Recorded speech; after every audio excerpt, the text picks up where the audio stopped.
ശാന്തിയുടെയും സമാധാനത്തിന്റെയും ക്രിസ്തുമസ് നാളുകളും നന്മയും ഐശ്വര്യവും മാത്രമായുള്ള പുതുവർഷത്തിനായുള്ള ഈ പ്രാർത്ഥനയിൽ ഏവർക്കും VTS മാളിന്റെ ഹൃദയം നിറഞ്ഞ ക്രിസ്തുമസ് പുതുവത്സരാശംസകൾ നേരുന്നു. വണ്ടൂർ ബ്ലോക്ക് പഞ്ചായത്ത് പ്രസിഡന്റായി കെ അമൃതയെ തെരഞ്ഞെടുത്തു. SC വനിതാ സംവരണമായതിനാൽ എതിരില്ലാതെയാണ് കോൺഗ്രസ് അംഗത്തെ തെരഞ്ഞെടുത്തത്.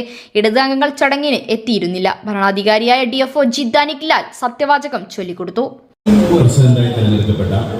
വണ്ടൂർ ബ്ലോക്ക് പഞ്ചായത്തിലെ പ്രസിഡന്റായി തിരഞ്ഞെടുക്കപ്പെട്ട അമൃത കെ എന്ന ഞാൻ നിയമാനുസരണം നടപ്പിലാക്കിയ ഇന്ത്യൻ ഭരണഘടനയോട് യഥാർത്ഥമായ വിശ്വാസവും കൂറും പുലർത്തുമെന്നും ഇന്ത്യയുടെ പരമാധികാരവും അഖണ്ഡതയും നിലനിർത്തുമെന്നും ഭയാശങ്ക കൂടാതെയും മമതയോ വിദ്വേഷമോ കൂടാതെയും ഞാൻ എൻ്റെ ഔദ്യോഗിക കൃത്യങ്ങൾ യഥാവിധിയായും വിശ്വസ്തയോടും എൻ്റെ പരമാവധി കഴിവ് പ്രയോജനപ്പെടുത്തിയും നിർവഹിക്കുമെന്ന് ഈശ്വരനാമത്തിൽ സത്യപ്രതിജ്ഞ ചെയ്യുന്നു.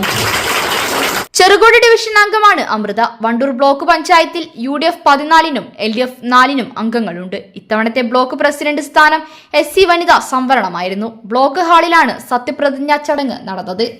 ഗ്രാമപഞ്ചായത്ത് പ്രസിഡന്റുമാരായ president KT Shamsuddin, PR Rohilnath, Suma Tharian, KK Pushpavalli, Shameena Kanhirala, ജില്ലാ പഞ്ചായത്ത് അംഗങ്ങളായ ആലിപ്പറ്റ ജമീല, PH ഷമീം, UDF നേതാക്കളായ P Khalid, KC Kunhimuhammad, P Majeed, TP Gopalakrishnan, PT Jabeeb Sukkeer, P Unnikrishnan, NA Mubarak തുടങ്ങിയവരും അണികളും ബ്ലോക്കിലെത്തിയിരുന്നു.